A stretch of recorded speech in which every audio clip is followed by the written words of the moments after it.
Okay. Hey, how are my construction entrepreneurs? Been a while since I posted a video, but I don't post or upload as much as I would like to. And the reason why is because everyone knows I got, the school to run, as well as a construction business to run, as well as consulting with other businesses and with other students. So um, my schedule is pretty full, but I enjoy doing these videos here.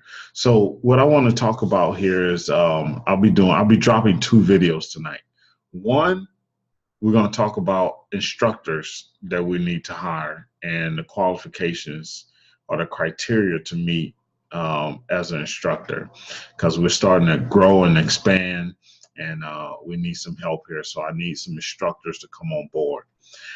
Next, what I want to cover it within this video, because instructor video will be the next one. This video I want to cover talking about, we're always talking about how to get your license. You should get your license now. But here at the Construction Entrepreneur School, what's great about what we offer is not only do we help you, pass that exam, with the preparation, we also prep you for the things you need to know as a new contractor, right? The estimating, blueprint reading, learn about overhead, learn about the cost control, becoming a contractor, how to make money, right? So let's get into that part. And that's what's great about the school. We cover everything. We don't just get you your license and then send you out into the world and you go and learn on the backs of your customers about what's right and what's wrong and how to figure things out and to know about different things to get you to the next level. We're going to tell you about that already. Why? Because if you fail as a contractor, we all fail as contractors. It affects the industry as a whole. Okay. Remember, bad publicity flows a long way. So, and why go out there and not know when you can learn from people that have already been through it already and that do know? Okay. So, one thing I want to talk about is once you get your contractor's license, I believe you should start with what you can do. Okay. A lot of people say, hey, you know what? I'm going to get my contractor's license and I am about to go out here and do this, commercial buildings and multi-residential and all these different areas. And when you really should be focusing on, you got to realize that you got to build a team. And it just be you in the beginning, or maybe you and your husband, or maybe you and your wife, or maybe you and your aunt, maybe you and your cousin, you and your sister, you and your brother, you and your uncle, whatever it is. But you got to realize that you have to build this thing up. Okay, you can't just go for a large project. Okay, but if you don't have, if you have to be, and that's one of the things I have here, you have to be honest with yourself. If you don't have the confidence and the knowledge to go for those large projects, so if you haven't been a project manager on those projects, if you haven't been in a key role to understand the ins and outs of those projects, then you might want to start a little bit lower than that. Not to say that you have to do that type of lower projects all the time, but start with what you know, start with what you can do. Okay. Another thing is you take on a big project, you got to come up with labor. Okay. Not only do you got to come up with labor, you got to meet payroll. Okay. So it's not just about being hungry and trying to go out here and just land jobs and get work because you're a hustler and you hustle hard and you hustle harder, like I always say, right? Well, it's also about, focus on what you can do. Okay. So if you are if you was a concrete guy and you was the top general foreman at your company, and you would do $1 million projects, you might want to go after some projects that are, 60,000, 100,000, or maybe even 20,000. Okay. Or maybe even lower than that, just to depend on where your experience and your confidence level is at.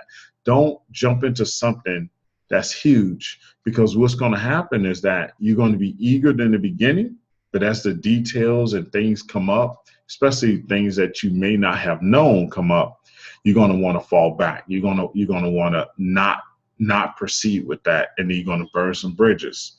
I did it, and there's a lot of other contractors that did it as well, just biting off more than we can actually chew.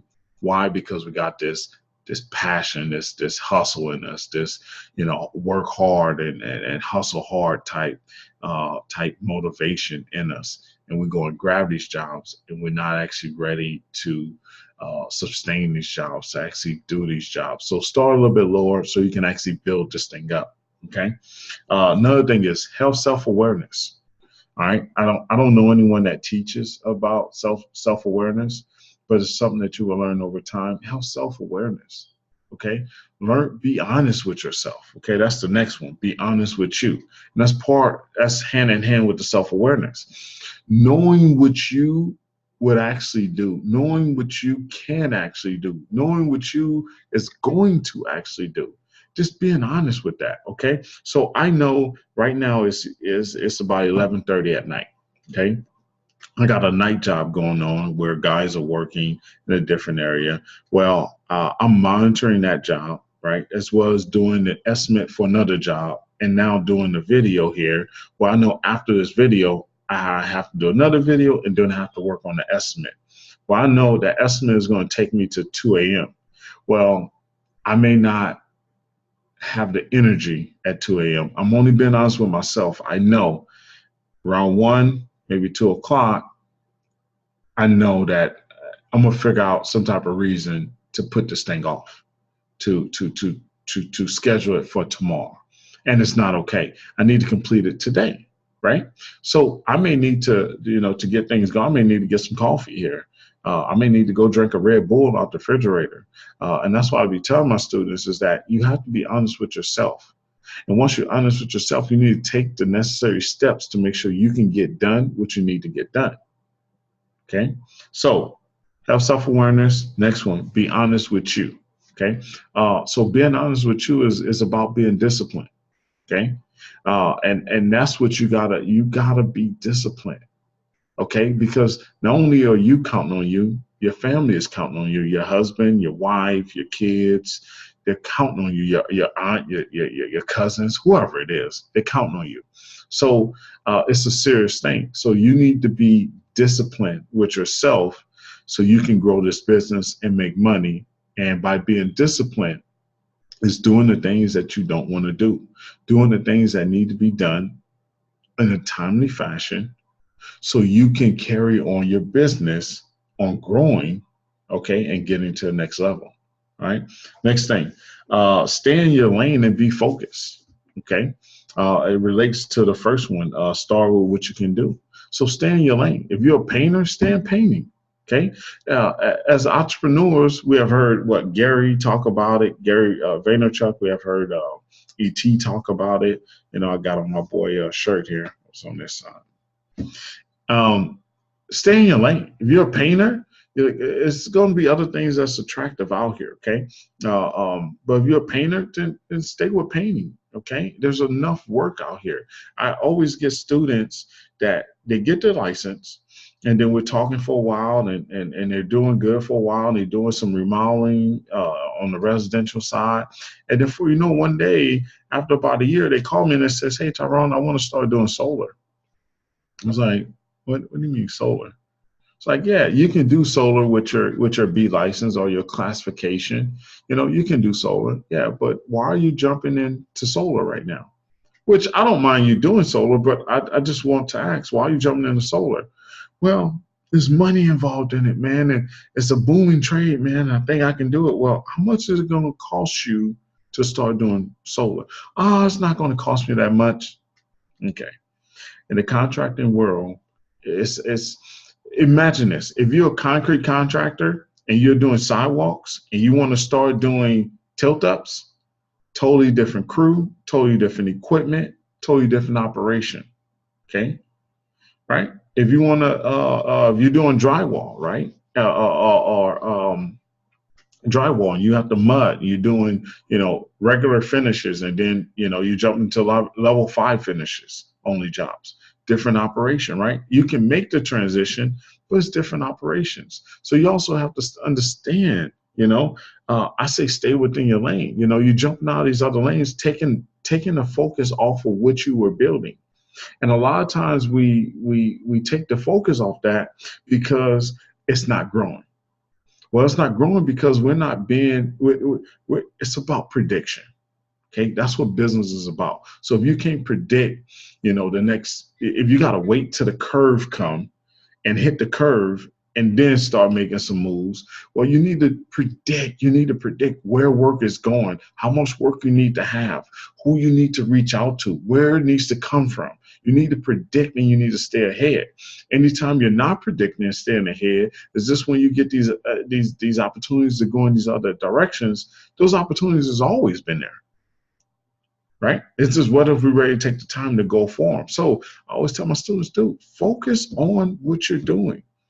Build that up 100%. Build it up.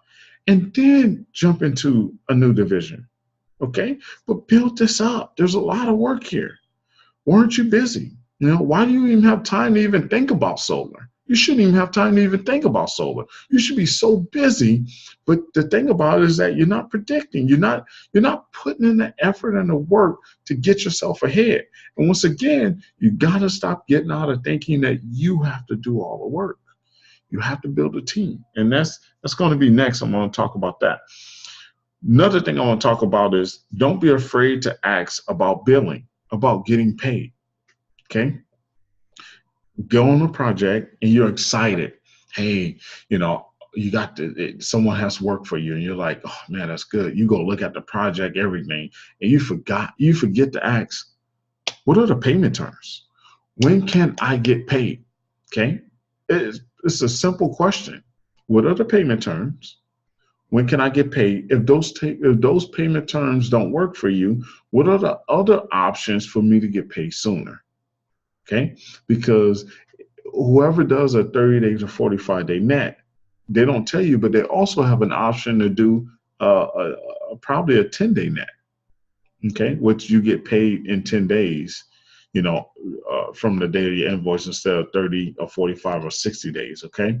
So people want to work with you, but you have to ask. Don't wait until later when you get ready to submit an invoice and you're running out of money or you need money, and then now you want to ask about billing. You need to ask about billing right off the bat, okay?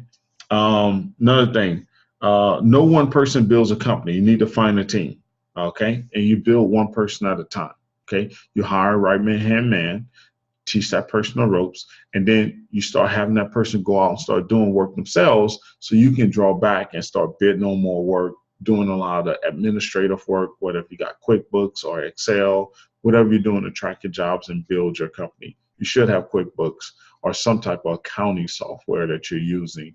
As I don't care what level you're at, you should have some type of accounting software on your books that you're using to build and track and account for all this work that you're doing as a business. Okay, so build one person at a time, and remember, no one person builds great companies.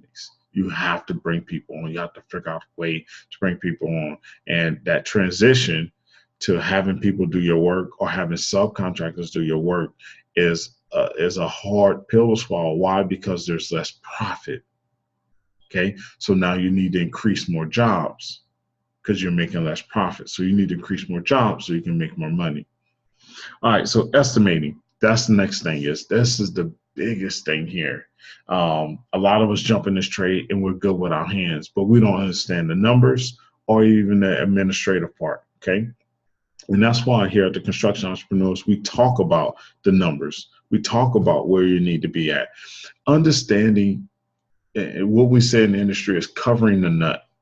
Okay, that's what we talk about, covering the nut. Covering the nut basically means that what it costs you to do that project. Okay, I did a video a while back where it says, how are you going to give out deals when you're not even profitable? Okay, so when you understand how much it costs to cover the nut, how much it costs to do this project, then you will have a clear perspective on where you can cut costs at. If someone asks you, you know, hey, can you cut back on this? Hey, can you take off 5%, 2%? You can actually see what you can actually take off based on what was covered in the nut, based on the money that you have to cover the nut of the job. So you have to understand that estimating is a serious thing. Okay. You only can be lucky for so long. Okay. If you're operating and you feel you're making money, but you really don't understand the estimating process, there's only a matter of time before that catches up with you. Okay. A lot of times, as long as cash are flowing in the doors, people think they're making money. Why? Because it's a continued flow of cash. Right. But as soon as it slows down or stop, you'll see that, hey, you know what? We were not making money over here. So you have to break these projects down, you know, and understand how much it costs to do these jobs. It makes no sense to not make money in this business. There's plenty of work out here. It makes no sense to not make money in this business. If you're not making money, if you're not clear on how much money you're making, you need to stop. You need to take up a class. Maybe you need to call us, call another school. You need to get the training, because eventually you're going to sabotage yourself. Okay, I'm going to let you go because I went long with this video here, and the next video will be a lot shorter. Remember, I'm going to cover the instructors I need, and I'll let you go with that. Remember, hustle hard. You guys have questions, ask me questions. And remember, my females out there, you can be contractors as well, okay? I try not to leave you out and single out only men. You know, this is women as well, too. So if you qualify to get your license, go for it. Go get it. Nothing should be holding you back. We need more women out here in this construction industry. So I'm going to leave you with that. Take care. Hope you enjoy. Make sure you like, subscribe. We're trying to get to 1,000 subscribers. So help us out. Okay? Thank you. See you on the next one.